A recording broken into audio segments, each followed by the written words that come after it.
So,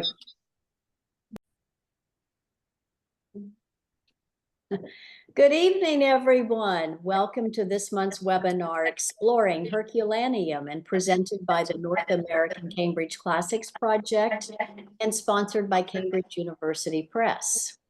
We are so delighted to have Margaret-Anne Gillis with us again this evening as our guest presenter. Margaret-Anne lives in Barrie, Ontario, and that is a commuter community north of Toronto. She taught the Cambridge Latin course from 1991 to 2016 at Barrie Central Collegiate, one of the oldest schools in Canada,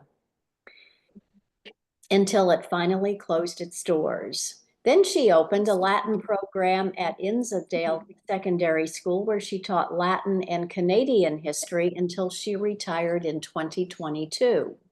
She continues to substitute teach, and volunteers with the Classics Club at Innisdale, hosting semi-formal dances and helping with commencement. And having taken courses for 10 summers to improve her artistic skills to augment the Roman life activities in her classes, she's been volunteering to help with props and sets for the Kempenfelt community players. In between performances, she makes a pilgrimage or two to Pompeii to indulge her mild obsession and to explore the classical sites in England, Greece, and Turkey so that she can continue to learn about the classical world. And this has inspired her since she very first opened her CLC booklet as a student more than 40 years ago. Thank you, Margaret-Anne, for being here this evening, and we are really excited to hear what you have to share with us on Herculaneum. And as most of you know, if you've been attending our webinars, we do record these. They will be available on the cambridgelatin.org/training, part of our website in just a few days. And if you need a professional development certificate, please don't hesitate to email us at cambridgelatin.org. And on that note, Margaret-Anne, tell us more about Herculaneum.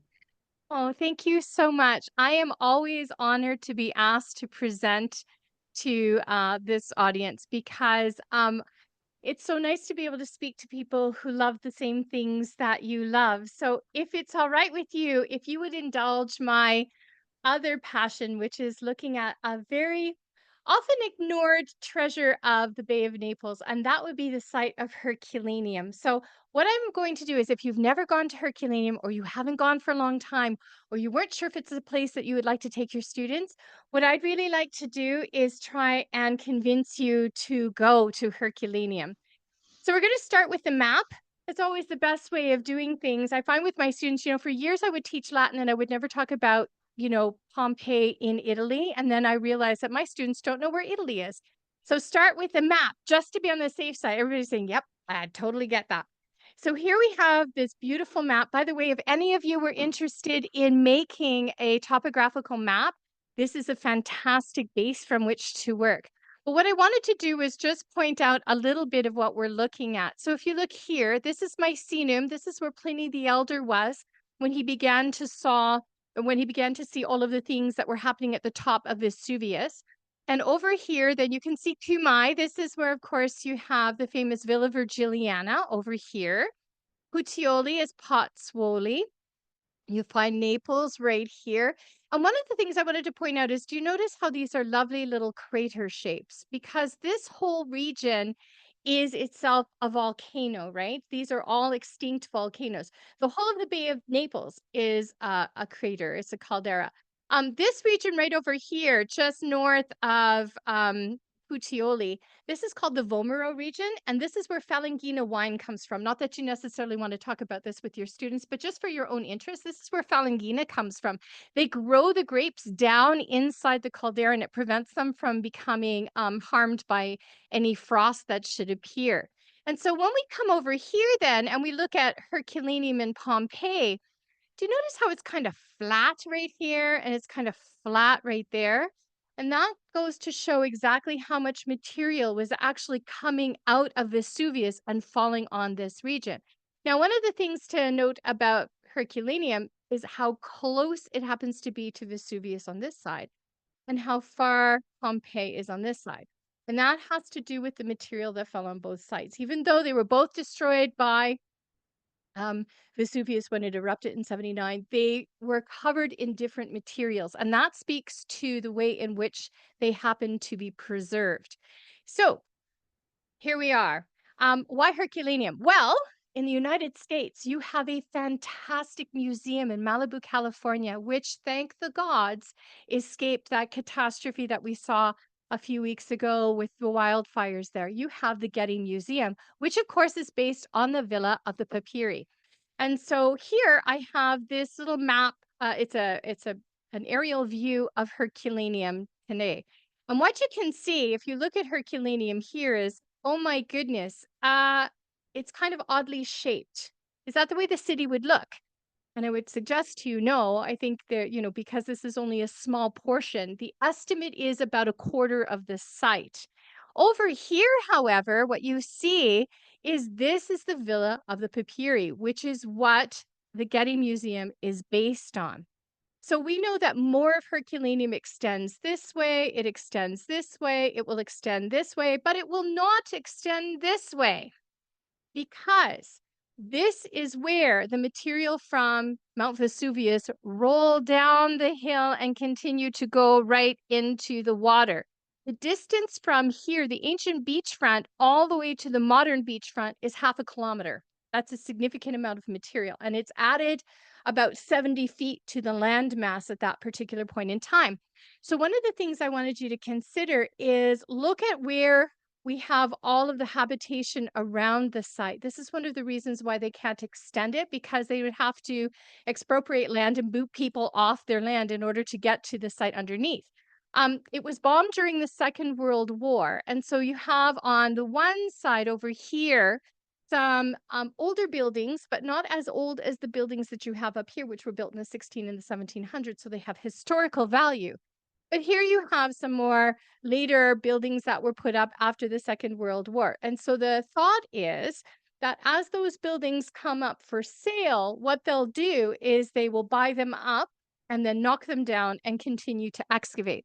But this is a really tough site because the material that covered Herculaneum and added all of this area into the beachfront is pyroclastic mud. So it has about the consistency of cement and it makes it very, very difficult.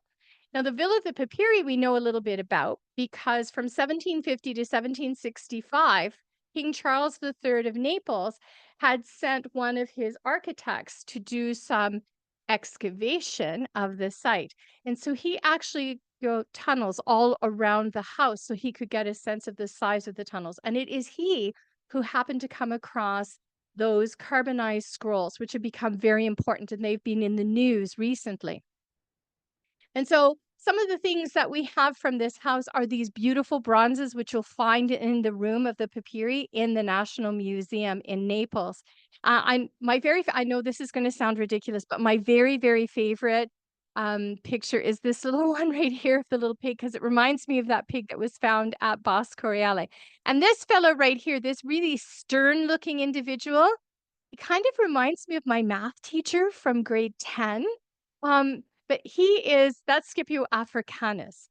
But just something to point out, the size of the house in Herculaneum, where it was just that little sliver along the beachfront, and all of these statues goes to point out that this house belonged to a very wealthy individual. And in fact, it was Julius Caesar's father-in-law, Lucius Calpurnius Piso Aesoninus, whom, of course, Cicero had just, shredded and skewered in the Senate. And what's really interesting is I wanted to kind of bring the intersection of Herculaneum and ancient technology and modern technology together. I was at a conference 2 weeks ago talking about AI in education.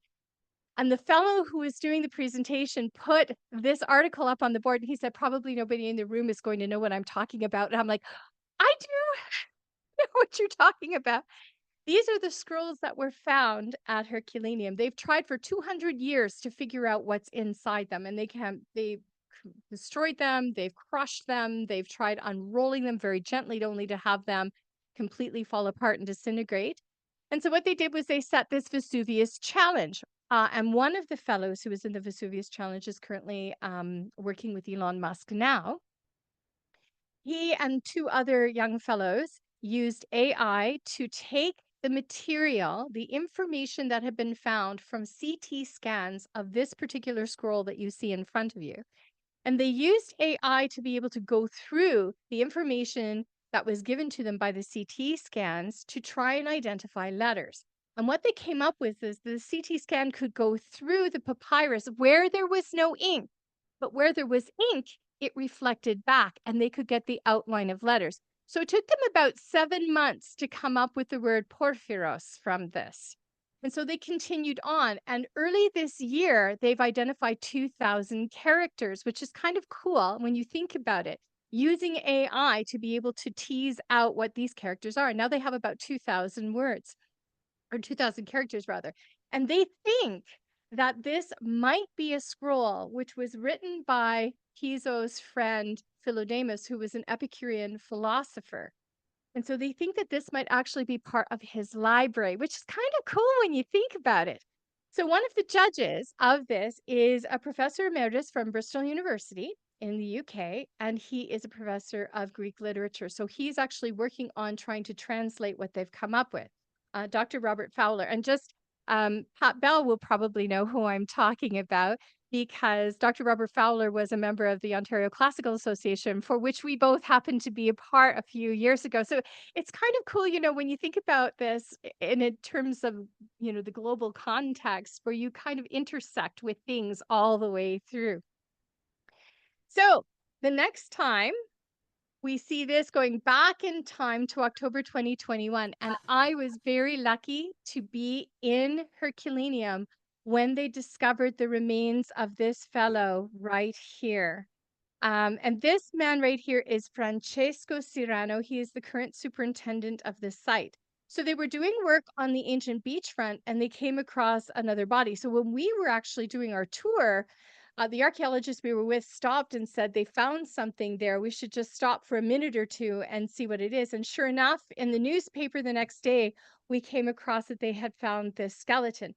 And it's really important because the skeleton kind of confirms what the other skeletons found on the beachfront had told them about the way in which the members of this community perished during the eruption.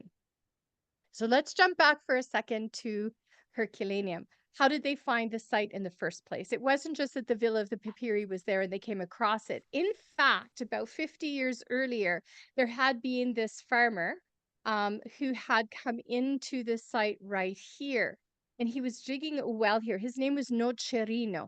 And Nocerino in 1709 was just digging a well because he needed access to water. And there was a monastery not too far away, so they were going to benefit from it. It's kind of interesting that Pompeii was rediscovered when they were digging, a water channel from the river Sarno. And here they're digging a well and they come right down into the center of the theater. And if you walk along this road right here, this is the road you take down from the Circum Vesuviana to the site. And if you were to just turn right and go along here, you would come to this building right here, which houses a stairway that takes you down. And my understanding is that this fall, you will be able to access the theater as well. So I think that would be a really wonderful reason to go back and visit the site so you could see not only the Villa of the Papyri, but to go down into the well that started it all. And if you take a look just here at this picture, this is one of the many, many wells that have been sunk into this region as plunderers went into the site. And you can see the seating area of the theater itself. One of the interesting things to look at, though, is that you have a theater here. This is the presumed forum right here. The waterfront is down here. Villa of the Papyri is over here. So you can see that there would be much more of a civic center beyond this area that we haven't been able to excavate at all. Right here, this little blue box right here, this is where they think the basilica might be. They've got some tunnels, but they haven't really done any major excavation of that.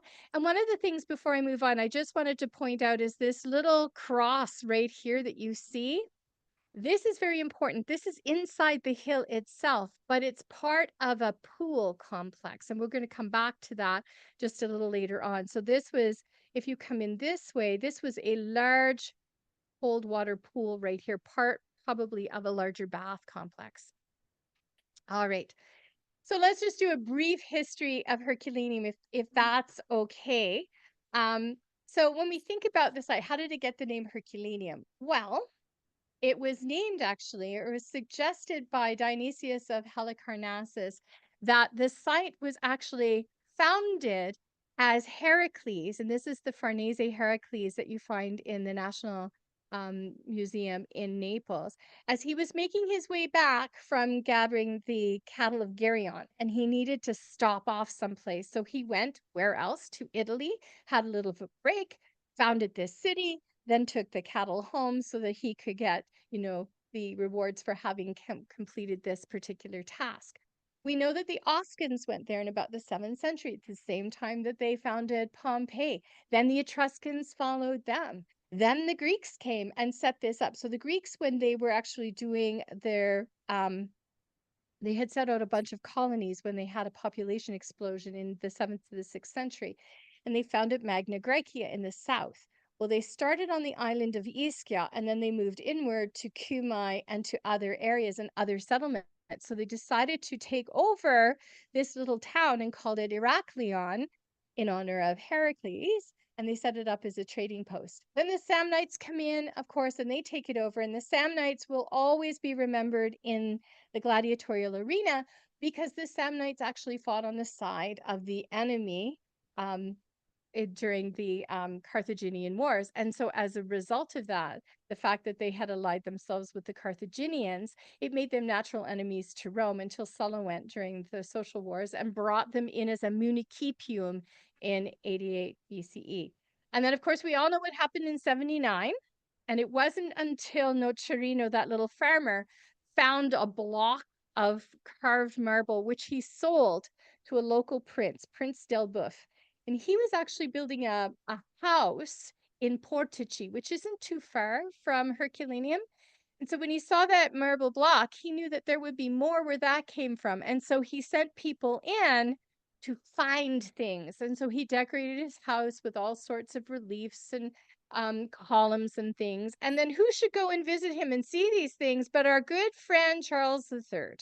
And what did he do? Well, he asked for Pompeii to be excavated, but he also asked for Herculaneum to be excavated. The problem was it's so tough because the material isn't light like it is at Pompeii. So it made it really, really difficult for them to be able to dig through all of this material. So it's kind of pillaged intermittently throughout the 1800s. And then, of course, we come to the era of the fascists in Italy under Il Duce Mussolini.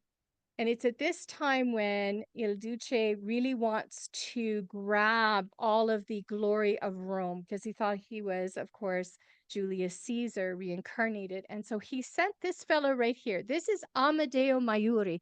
If you go to Pompeii today, you can see a statue to Amadeo Maiuri. This is the fellow who got on his bike while the Allies during Operation Husky, when they were moving in through the Italian peninsula northward, they kept dropping bombs. Luckily for Herculaneum, though they had dropped bombs close by, they hadn't really dropped anything on the site that would do major amounts of damage like they did at Pompeii. He was sent, though, to clean up and expose as much of Herculaneum as he could by Il Duce. And so here you can see the picture here, which shows you the men trying to scrape the material, which had come down the side of the mountain and not only covered over the houses, but filled them in. And this is one of the reasons why their roofs are maintained, whereas in Pompeii they weren't. And here you can see down here, there's a group of fascist leaders who have come to Herculaneum to see the progress of what Maiuri was doing. But I think one of the most striking things for me, and having taught Canadian history for many years and talking about fascism during the Second World War, leading up to the Second World War, I had never come across this picture before.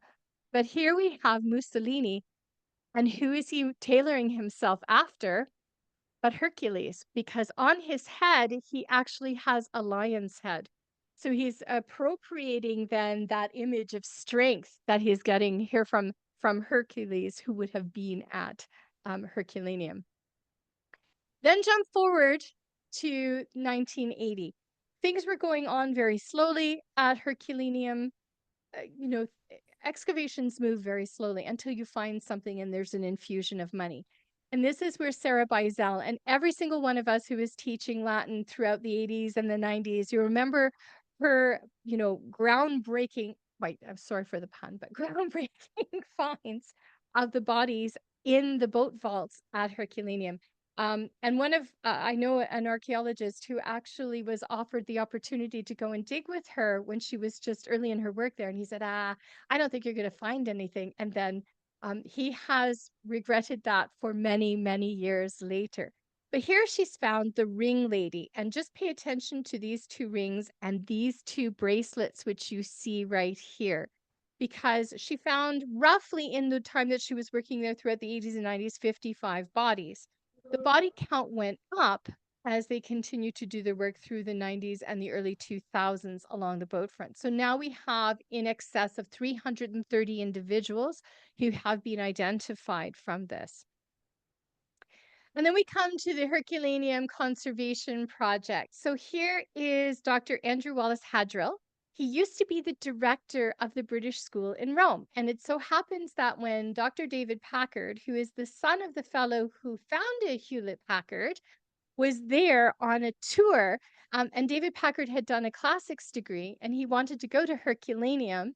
So Andrew took him on a tour of Herculaneum. And one of the things they found when they went there in 2000 was pretty much the same thing that Pat Bell, when we went on this trip in 1998, there were 5 of us teachers who took our students there.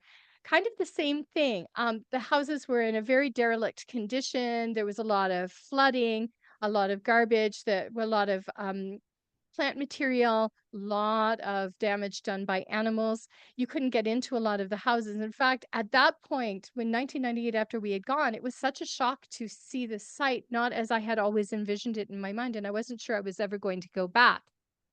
But then in his conversations with David Packard, they came across this plan to set up the Herculaneum Conservation Project, where the Packard Institute for Humanities in California actually injected 25 million US dollars into trying to conserve the site, which was looking at most specifically water control, because Herculaneum is below the sea level. And because it's at the bottom of a hill, it gets a lot of water runoff. To repair roofs, to try and solidify those parts of the frescoes that were actually falling off the wall as a result of this waterlogging. And of course, to reduce the animals in the site, and most specifically pigeons. And my students always laugh when I tell them this, but pigeons, they're lovely. Um, Everyone likes to see birds flying around. It's a sign of a healthy environment, but they also do extraordinary damage. And so one of the things they do is they peck away at the carbonized wood, which is exposed, and they cause that to disintegrate, as well as they poop. And of course, the acid in their poop, causes then the frescoes to be damaged quite considerably, as well as the mosaic. So they brought in falconers actually to bring in falcons to try and limit the amount of birds. And then they put in things to prevent them from roosting. And that has made all of the difference in the world. And if I could highly recommend 2 recent documentaries, well, one more recent than the other. The Treasures of Rome just did Herculaneum. It was on Smithsonian Channel 2 weeks ago. You can get it on Apple TV or Smithsonian Channel. Andrew was speaking on that one. Or if you go back to his 2005 BBC, Herculaneum, The Other Pompeii, it stands the test of time because he takes you through the site and he shows you all of the things that they've been able to identify as a result of the work that they were doing in the site, most specifically carbonized wood and all of the wood there. If I could suggest anything to you to look at, these would be 2 amazing things for you to kind of review if you were going to use it in your classroom or just for your own personal knowledge. And now, after 2016, when they withdrew, then of course the site has become its own parko, just like Pompeii. So it can set its own amount of money that it charges for its entrance fees, and it can direct the money to the work that needs to be done in the site. And that's really, really important. One of the things that really struck me when I was doing research was the fact that this is an aerial photograph taken by Amadeo Maiuri in 1958, and nothing really has changed. A little bit of the buildings back here, but nothing really has changed at all because the site is constrained by the very topography in which you find it. This is the main entrance. So if you were coming here from the Circum Vesuviana, you just walk straight down the street 500 meters, and then you would find yourself at this entranceway. And it used to be that the ticket office was right here, and then you would walk across this little causeway that you see that was built by Maiuri. Now the ticket office has been moved inside. There's a nice car park where you can park both cars and buses on the other side of the site, so it makes it a lot easier for people to have access to. And here I'm standing on the material that is on the side of the water. So this would be the entranceway. And one of the things that I wanted to point out is look at the proximity to Vesuvius. This is one of the reasons you get off the Circum Vesuviana. There are people there all the time offering you the opportunity to take you up to Vesuvius so you can climb it. This is a really easy site to go to if you wanted to go 45 minutes to an hour tops for you to see this. So when you're taking students, it's a fantastic place for students to get a sense of what actual Roman houses looked like. This is the main Cardo here. We go to the end of the road and we hang a left up here. We're in the Forum.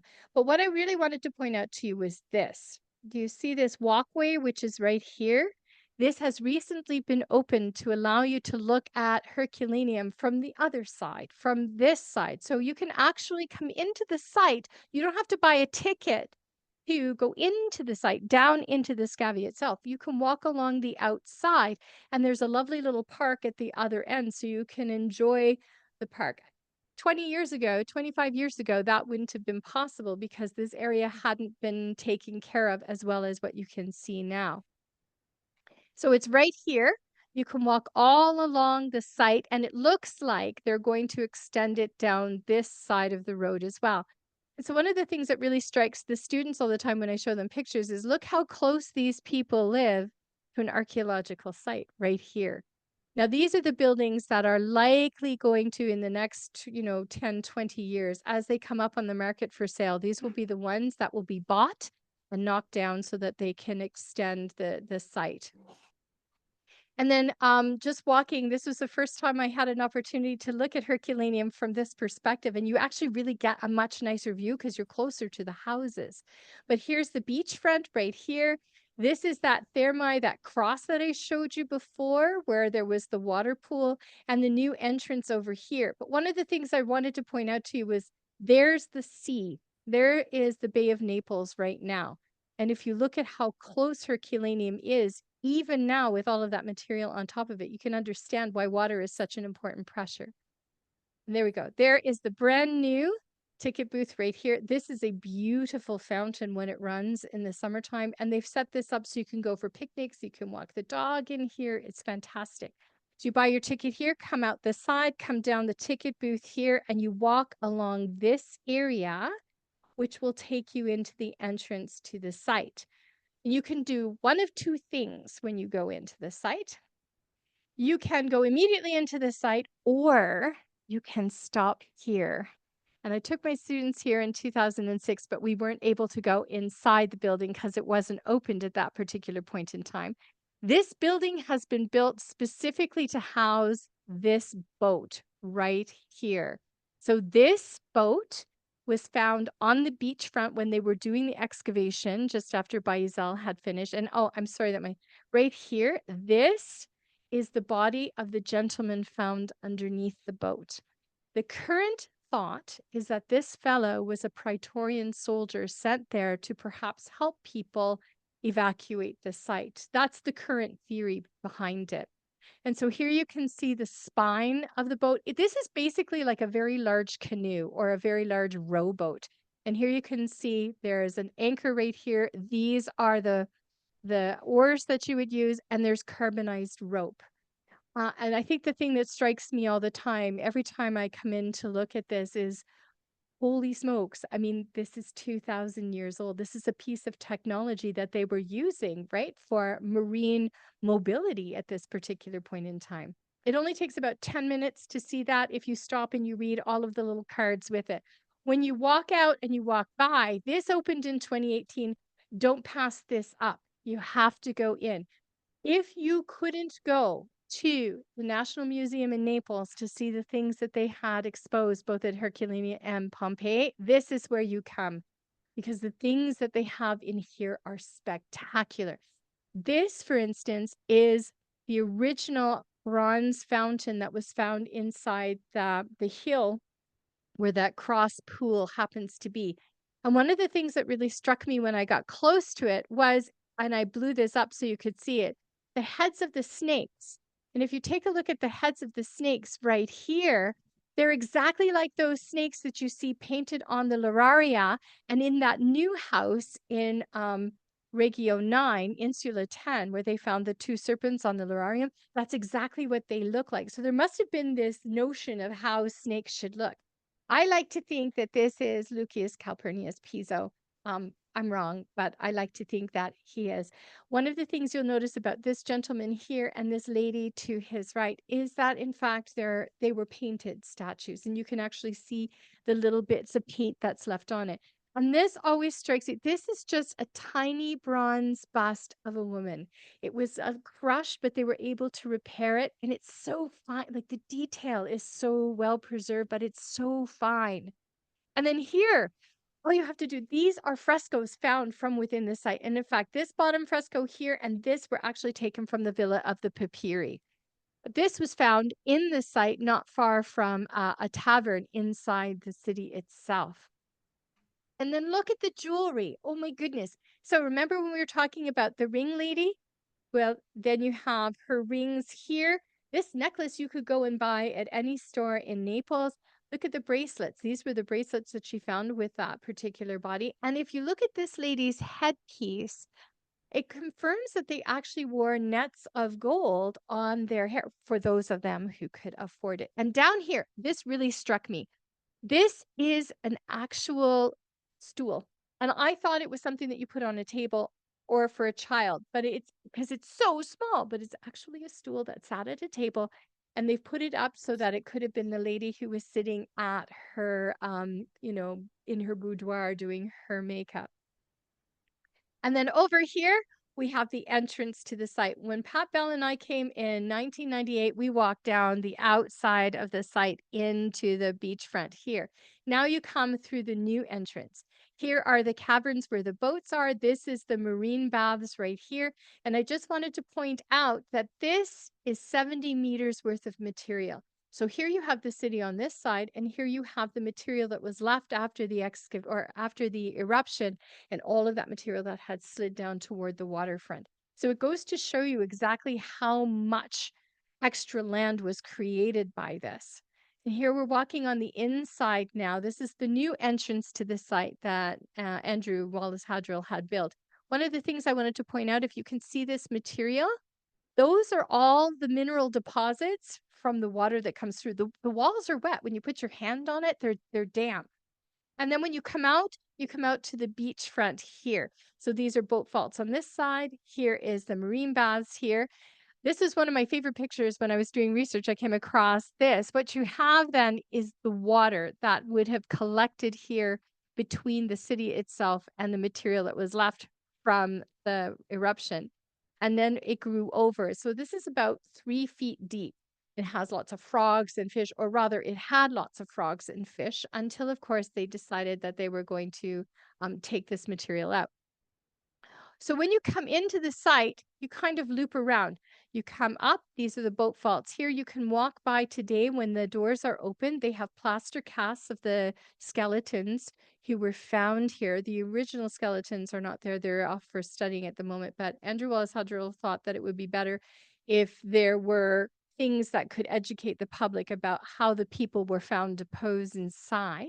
You go up these stairs here to this terrace, which is the terrace of Marcus Nonius Balbus, and he must have been very important because there's his funerary monument in the middle of the town, and then the marine baths over here. You come up these stairs, and the first time we did it, it was raining so hard and it was so slippery. I wasn't sure I was actually going to make it into the city without killing myself slipping. And then you come up through here, and that's the entrance gate to let you into two of the most spectacular and expensive houses that we have. This one right here is the house, the Villa of the Deer.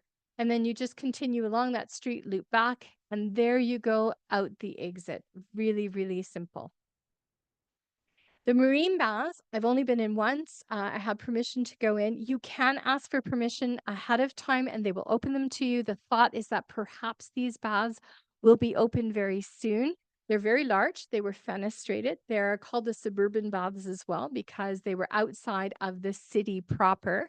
And one of the things I wanted to point out to you is this stonework right here, which you find in this part of Herculaneum. This is Opus Reticulatum, and it goes to the time of Emperor Augustus. So anytime you see this work, you know that it goes to the time of Emperor Augustus. So there was a lot of money in Herculaneum to be able to build these wonderful buildings. And of course, do you recognize this? This is actually from our book, right? Our textbook. This is the entranceway when you go into the marine baths. And here we have the boat vaults. So what you're seeing right here are the plaster casts of the individuals inside. And they died a rather horrific death in comparison to the people in Pompeii. In Pompeii, people suffocated. Their bodies were covered over with the ash and the pumice cores. They were on top of the pumice fall. And they had some pumice on top of them, the ash. The ash hardened and formed a case. So when their body decayed, the bones stayed inside, but the shape of their body stayed. Here, that's not how these people passed. These people perished because they were covered in pyroclastic mud. The estimate is that the temperature of this material was in excess between 500 and 900 degrees. Everybody has a little bit of a different take on that. And as a result of that, then they were vaporized. And so death came very swiftly. They probably didn't even know that they had passed away. It was that fast. And you can tell by the residual of the material left on their bones and specifically their skulls that the heat was so great that their bodies kind of curled up as you see them here, and their brains actually boiled and caused their skulls to explode. So it was a horrific find when you see something like this because these people died so differently from the people in Pompeii. When I went back in 2021, bodies were found. That body of that individual was found here, and they were doing excavations in this region because if you can see the tunnel, that's where you will now access the Villa of the Papyri. And now, when I went back in 2023, this was all covered over with gravel, and they've put in lights here. So this is now going to become part of the permanent opportunity for people to go to the Villa of the Papyri. This is the house of the Telephus relief, but they think it might have belonged to Marcus Nonius Balbus. It's right over the bath complex that we just saw. And one of the things that's really interesting are these little oscilla, because the houses in Pompeii, the house of Caecilius, had these little oscilla inside of them. And here you can see Achilles helping heal Telephus here. But the real beautiful house that you got to look at is the House of the Deer directly across the street. So there's the House of the Telephus Relief. You come across the street and you enter here. On this side, which is right here, oops, sorry. On this side, you have carbonized wooden stairs. So we know that there was another, on the exterior, another floor. If you come into the main door, you'll see that this is all a very small, fine mosaic floor. And here there was a bench, and just outside, this person was very, very wealthy because the paving area that's outside was actually Cochapesto, which had broken bits of pottery inside. That's on the outside of their house. When you come into the main hall, you can see that you actually have a second floor right here. And this is one of the reasons why I would never take my students to Herculaneum before I took them to Pompeii, because I don't want them to love Herculaneum more. I don't want to destroy that interest in Pompeii. But one of the things that this house points out is that the person who owned this had an awful lot of money. Because if you look at the fine nature of the mosaics on this floor, right? If you look here at this room, this is an opus sectile floor right here. Look at the room, the paintings on the room. Even the ceiling was painted. And this is one of a dozen rooms that look like this in this house. You come out to this beautiful little courtyard, and there is this wonderful terrace that you can see right here. So the person who owned this house would have been able to look out over the Bay of Naples, and they would have enjoyed all of the breezes that would have come in as a result of it. Another, I'm kind of obsessed with the floors because you don't see really well in, floors like this in many of the houses, but you can see the amount of money that this person had to be able to put this all the way through their home. And then, of course, you have this wonderful little marble statue. There, it's repeated on this side. And very sadly, you can see the amount of material, the pressure of the water and the humidity on the walls right here. So they've actually put these little frames over top of these fresco images so that they're not going to detach from the walls. And then here's the thermopolium. There are a few thermopolia that you see in Herculaneum. This is one of the nicest ones. We've just come out and gone around the corner from this house, and here you have this. Many, many thermopolia. What the nice thing about this is that you have all of this beautiful marble on it. And remember, I said we'd circle back and see where that fountain actually came from. Well, here we're inside the hill. So just to give you a sense of why this would be so difficult, when you're tunneling in, you have, just like miners do today, the risk of cave-ins, collapse from the weight above, any kind of pocket of air that would be in there. You also have gases that could kill you, and of course, the explosion as a result of those gases. So when you walk into this is actually a waist high for us uh, pool. And there was the fountain that would just throw, water into the air. Again, one of the things that you can see from Herculaneum is that this was a very, very wealthy city. I always come here to this house. This is the house of Amphitrite and Poseidon, and I stand in the doorway of the where you're going to find the beautiful mosaic until somebody comes along and they ask me to get out of the way. And where I'm standing right here, taking the picture from, that's actually the women's bath. And we know, we'll come back and we'll circle back to this because this is in our textbook as well. But here you have the entranceway. This is just a plan of the house.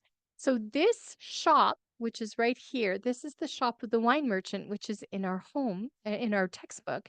And he actually, the fellow who owned this house, also owned this wine shop. When you come in his front door, immediately to the left, you'll find his kitchen. And this is one of the things that's really cool because Andrew Wallace Hadrill was able to do one other thing with his project, and that was he was able to access the sewers and the material in the sewers to do an analysis of things that you would find there. And one of the things we know is that it became just a general garbage heap in addition to its main function. So there you have your stove, and there you have your latrina. And that's where you would throw a whole lot of rubbish down that you wanted to just get rid of from your house. Then you come out from the front door. So that would greet people as they were entering your house. Come out the front door. These are actually exposed lead pipes. You walk this way, and there it is. And that man is standing where I usually stand when I go to this house. There is this beautiful mosaic, holy smoke, on the wall. It's in such the light that diffuses on top of it is so incredible. You just it takes your breath away when you look at it. These are real shells around the outside, and the yellow that you see isn't yellow. It's actually gold.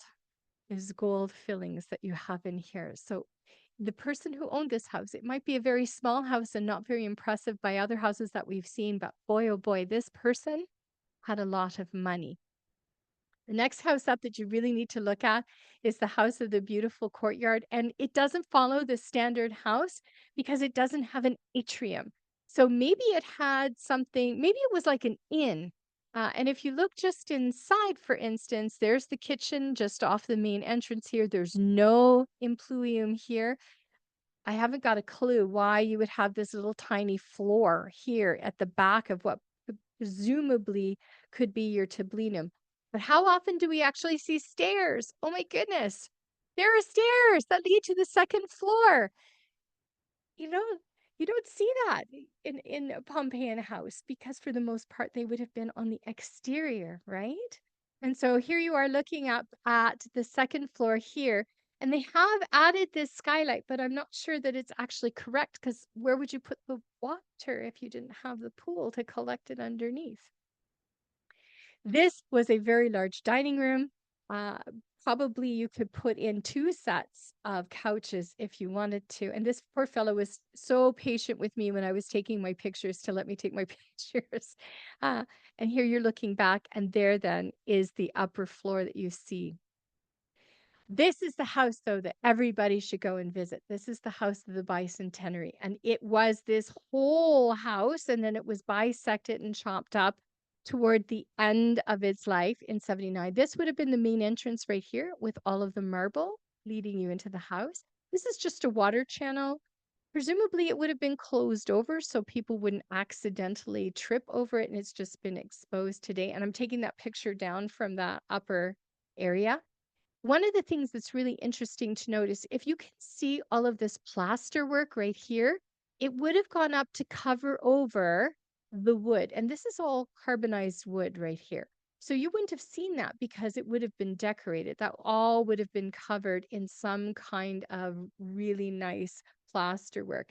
There's the second story. These were in ancient times, these were apartments that they had let out at the front of their home. So today, when you go in, it reopened in 2018. Oops, after 20 years of trying to reestablish the site and repair a lot of the material inside. So if you look from the front door down, this person lived in a really nice part of town because the Forum is to the right, and you have the House of the Augustales just down as their neighbors. And this is the entrance hall. Again, if you look at the quality of the floor, it's spectacular, but it shows you just a little bit of how the land buckled underneath the weight of the material coming out from Vesuvius and the material underneath subsiding to come out from Vesuvius. So here you can see the grand entrance hall. This atrium is absolutely beautiful. If you look at that right there, that actually is a hygrometer that measures the amount of humidity in the air, because what they want to do is try and make sure that the house isn't going to feel the pressure of so much water. This is what I really wanted to show you. I think this is just so cool. This is the carbonized screen on the left and a replica on the right. And you don't see that style of door in the House of the Wooden Partition. It's solid. But here you've got this open door. And it looks as though you might be even able to push it together to open it. Do you know what I mean? Like those old-fashioned baby gates. This is the garden, and there's the patio. It's very small, but again, because the house had been bisected, that would make sense. And when you go into the House of the Augustales, which is right here, this part really gets me because it's so hard on the feet. It's crushed marble pieces. This, of course, would have been where you would worship the emperor's spirit, the Emperor Augustus' spirit. And this is a really cool house for a couple of reasons, not only because we have a confirmation that this is where the Augustales would have been, but you have this beautiful fresco of Hercules on either side of this raised area. Likely would have been where you might have had some kind of altar. But this is really what you want to look at. So you see this wooden material right here. A couple of houses will show you this all the way through Herculaneum. The wood here with the stone in between, that's anti-seismic. So that if the house is suffering from an earthquake, it kind of shifts a little bit and the wood flexes to allow the stone not to break. But what's really interesting is what was found behind it. There was a skeleton of a young man there, probably the person who's sent to look after this particular temple. And what was really interesting was near his body, when they found it, they found all these little bits of glass. And it turns out, and the article is just below, that the little bits of glass were actually what actually happened to his brain because of the heat of the material that had taken his life. I just wanted to show you here, we have carbonized wood, but you can see the pressure on the walls causing right here the frescoes to actually move inward. They're stable, but they've moved in because that's how much weight was delivered from the material on top first and then filling up the building. And here we look back, we're coming out of Herculaneum right here. We can see we've come all the way around. The Augustales is here. We've come all the way around the entrance. And there's a beautiful day when we have Mount Vesuvius smiling in the sunlight. And so, okay, I just want to put, if I haven't convinced you to go, can I use this as a possibility for convincing you just from a pragmatic perspective? If you're not staying in Naples, likely you're staying all the way over here in Sorrento, which is farther down here. So most people arrive in Naples by air, they come by ship, they might actually come by car. You have to go through Naples to get to this area. So I wanted to show you, here's Naples. If you were going to take the Circumvesuviana or the highway, guess what you have to pass by? Right here, Ercolano Scavi. And Ercolano Herculaneum. They renamed it in honor of Herculaneum in 1969. The area was actually called Resina because of all of the pine trees. In 2024, Herculano saw 300,000 visitors, and that makes me so happy because I can tell you when I was there pre-COVID in July, there were times when myself and a couple of other people who'd gone to the site were outnumbered by the people working in Herculaneum. And now we actually see lots of buses coming in with people who are making the drive to Herculaneum. Pompeii, which is down here, saw 4 million visitors last year. That's 2 times the population of the city of Toronto, to put that into perspective. So Herculaneum sees 10% of the people, less than 10% of the people who go to Pompeii. So my thought is, oh my goodness, wouldn't it be just such a wonderful thing if you didn't have time to make it all the way down to to Pompeii? You could just make the stops, 8 stops here at Ercolano, and have the most amazing experience seeing these incredible, wealthy houses of the elite who lived on the Bay of Naples, while still having the ability to see what it would have been like to live in this area prior to 79. And I hope that I convinced you to go to Herculaneum. I'm going to stop now because I've talked way more than I wanted to, but I'm hoping you might have some questions or some observations or anything that I can answer for you. And I thank you so much for your kind attention. Well, that was really impressive, Margaret-Anne. Wow. It really was. Oh, thank you very much. Thank you. Yes. Um, There's so much to learn from this site, and it confirms things that you see in Pompeii, but you can tell Pompeii's a working class town. Herculaneum's a place where you have money. And yet we yes. don't go. Hey, Margaret-Anne, And this they've is and they've made it much more tourist friendly, if you will, Yes. in the last few years. Yes, they In have. comparison to when I was there, I don't know, 7 or 8 years ago. This just seems like it's much more navigable and you can see a Yes. lot more and yeah, yeah, thank you so much. That was Okay. really outstanding. Thank you. Hey, Margaret-Anne, this is Natalie, Yeah. and I just wanted to say I Hey. really enjoyed every bit of the presentation, but Oh, especially the beginning part with all the maps and Yes. like oh, putting everything into context, for yes. people because I've said it before, like we're all so familiar with the map of Pompeii, right? Because That's Yes. right. we teach it. But Yes. Herculaneum, not so much. And so that Exactly. was really helpful. And then also just the stuff about the the Nazi period, of Pompeii Yeah. and their role in that whole area during this time. It was really interesting. Yes. So thank you so much Yes. for all of this hard work putting this together. I really enjoyed it. Thank you. Thank you. That's so kind. Well, we never really think about that because we just think of things in terms of today, but we don't understand necessarily that, all of this exposure of material actually came from perhaps not a very good political place, right? So it's interesting how we are the beneficiaries of that. Yes. Thank you. Does anyone have a question for Margaret-Anne or a comment before we say goodnight? I'm so glad that people had an opportunity to come. I'm so grateful for your participation this evening, especially when we've been, I'm looking at all these pictures in the sunny, wonderful weather, and we are suffering so much from terrible, terrible snowstorms here in Ontario, right? So it's actually kind of nice to see that. So I'll stop sharing now. And there we go. All right.